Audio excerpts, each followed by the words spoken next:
सबसे पहले serviceonline.bihar.gov.in के ऑफिशियल पोर्टल पे आएंगे। यहाँ पे सामान्य प्रशासन विभाग में देखेंगे तो यहाँ पे अगर आपको निवास बनाना है, जाति बनाना है या फिर आय बनाना है, ठीक है, तो तीनों के लिए जो है आवेदन यहाँ पे आप कर सकते हैं। जैसे कि मैंने निवास के लिए रिसेंटली वीडियो दिया था कैसे निवास अप्लाई करना है। जाति के लिए हम वीडियो ला देंगे, लेकिन बहुत सारा जो है डिमांडिंग वीडियो हमें देखने को मिला कि आय को लेकर आइए यहाँ पे, ठीक है। तो हम आय प्रमाण पत्र बताने वाले हैं कि किस तरह से आप यहाँ पे इस सर्टिफिकेट के लिए अप्लाई कर सकते हैं, क्योंकि जो नया अपडेट आया हुआ है ना उसको भी हम कवर करेंगे, ठीक है।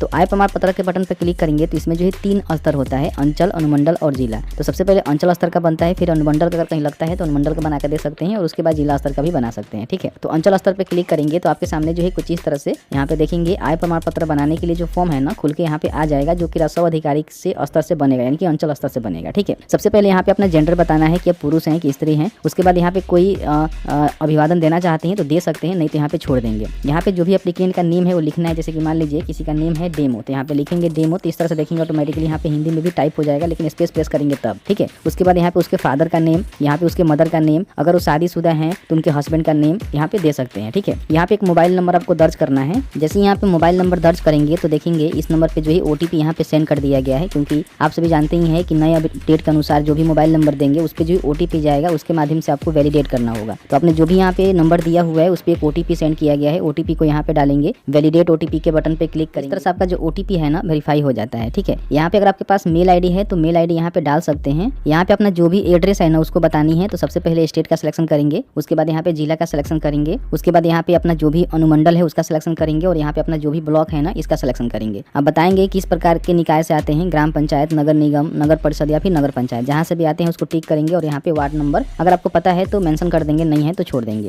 फिर यहाँ पे ग्राम पंचायत का सिलेक्शन करेंगे यहाँ पे। उसके बाद अपना जो भी गाँव है, मोहल्ला है, उसको यहाँ पे लिखेंगे, ऑटोमेटिकली हिंदी में ट्रांसलेट हो जाता है। यहाँ पे पोस्ट ऑफिस लिखेंगे और यहाँ पे अपना जो भी पुलिस स्टेशन है उसका सिलेक्शन करेंगे। यहाँ पे पिन कोड लिखेंगे। यहाँ पे जो एक फोटो आपको अपलोड करना है जिसपे सिग्नेचर की कोई आवश्यकता नहीं है, क्योंकि ये सेल्फ अटेस्टेड नहीं मांगा जा रहा है, ठीक है। तो चूज फाइल के बटन पे क्लिक करेंगे। यहाँ पे जो भी फोटो अपलोड करेंगे ध्यान रखेंगे कि फोटो जो है 20 KB से ऊपर का होना चाहिए, इससे कम का होगा तो यहाँ पे अपलोड नहीं कर पाएंगे, ठीक है। अगर यहाँ पे आप आधार नंबर देंगे तो आपके आधार कार्ड पे जो भी मोबाइल नंबर लिंक है ना उस पर एक ओटीपी भेजा जाएगा, उससे भी आपको वेरीफाई करना होगा। मोबाइल नंबर का अलग वेरिफिकेशन करना पड़ रहा है और आधार नंबर डालेंगे तो यहाँ पे ओटीपी से अलग वेरीफाई करना होगा। तो यहाँ पे आधार नंबर को छोड़ सकते हैं, अगर आपके आधार कार्ड में मोबाइल नंबर लिंक नहीं है तो छोड़ दीजिएगा, ठीक है।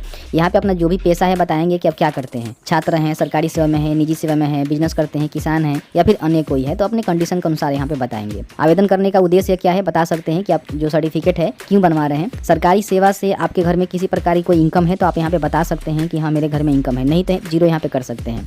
अगर आपके घर में कृषि से आए हैं तो आप यहाँ बता सकते हैं कि हाँ कृषि से कितना आया है। अगर आपके घर में कोई बिजनेस इनकम है तो आप यहाँ पे बता सकते हैं कि हाँ मेरे पास बिजनेस इनकम है, ठीक है। तो इस तरह से बताएंगे। अन्य स्रोतों से कोई आय आपके घर में है तो भी आप यहाँ पे मेंशन कर सकते हैं कि मेरे घर में जो अन्य स्रोत है ना उससे आय है, ठीक है। टोटल यहाँ पे देखेंगे जो भी आपका वार्षिक आय होगा, टोटल आपका एनुअल इनकम होगा आपको देखने को मिलेगा। तो ऐसा नहीं है कि जितना आप यहाँ पे दर्ज करेंगे उतना का ही सर्टिफिकेट इशू हो जाएगा, बहुत कम चांस होता है, ठीक है। तो इस तरह से अपना जो भी आय की जानकारी है आपको यहाँ पे देना होता है, जो कि सही से दीजिएगा, गलती मत करिएगा, ठीक है। उसके बाद यहाँ पे स्वयं घोषणा पत्र आपको देना होता है कि जो भी आपने जानकारी दिया हुआ है वो सही है। अगर किसी प्रकार की कोई गलती करते हैं तो फिर आपके ऊपर कार्रवाई भी की जा सकती है। उसके बाद यहाँ पे कैप्चा को फिल करेंगे, प्रोसीड के बटन पे क्लिक करेंगे। यहाँ पे अपने फॉर्म भरते समय जो भी जानकारी दिया हुआ है ना सभी जानकारी यहाँ पे आपको देखने को मिलेगा, जिसको एक बार वेरीफाई कर लगता है कि कुछ आपने गलती कर दिया हुआ है तो यहाँ पे एडिट का जो बटन है ना देखने को मिलेगा, इस पे क्लिक करके एडिट कर सकते हैं। आपको लगता है कि आपने जो भी जानकारी दिया हुआ है सभी जानकारी सही है तो यहाँ पे देखेंगे अटैच एनएचसीआर का जो है बटन आपको देखने को मिलेगा, जिसपे एक बार आपको क्लिक करना है। आपके सामने जो है डॉक्यूमेंट यहाँ पे लिस्ट खुल के आएगा, जिसमें से कोई एक डॉक्यूमेंट का जो है सिलेक्शन करके आपको अपलोड करना होगा। यहाँ पे क्लिक करेंगे तो देखेंगे मतदाता जो है पहचान पत्र दे सकते हैं, यानी कि वोटर ID कार्ड को दे सकते हैं, आधार कार्ड को दे सकते हैं, मनरेगा जॉब कार्ड दे सकते हैं, driver license, PAN card, passport, service पहचान पत्र, पासबुक, स्मार्ट कार्ड, स्वास्थ्य बीमा स्मार्ट कार्ड, पेंशन दस्तावेज, सरकारी पहचान पत्र सांसद, विधायक और विधान परिषद सदस्यों के द्वारा जो जारी किया जाता है। तो अभी आप देखेंगे कोई एक डॉक्यूमेंट ही आपको देना है। जैसे कि आप चाहें तो यहाँ पे आधार कार्ड दे सकते हैं, वोटर ID कार्ड को दे सकते हैं, मनरेगा जॉब कार्ड को दे सकते हैं, ड्राइवर लाइसेंस को दे सकते हैं, ठीक है।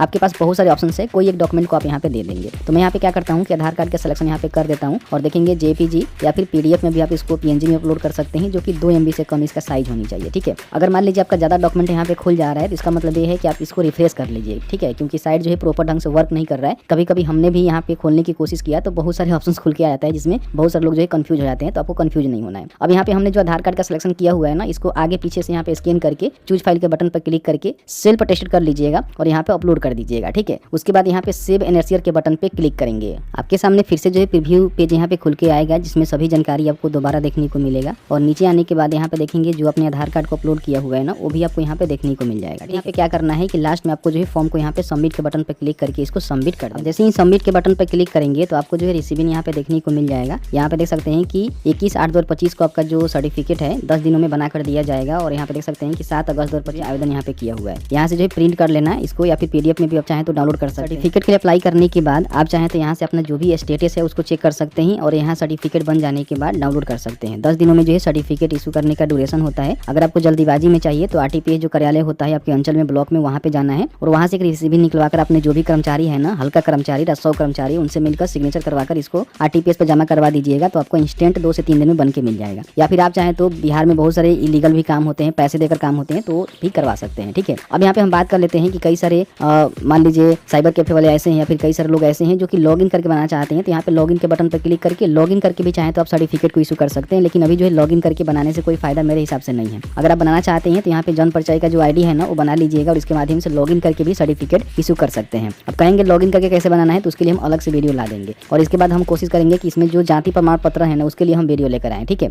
उसके बाद आपको किसी टॉपिक को वीडियो चाहिए जैसे कि नॉन क्रिमिनल हो गया, क्रिमिनल केंद्र सरकार के द्वारा हो गया, फिर EWS के लिए हो गया, फिर किसी स्तर का आपको चाहिए जैसे अनुमंडल स्तर का, तो बता दीजिए।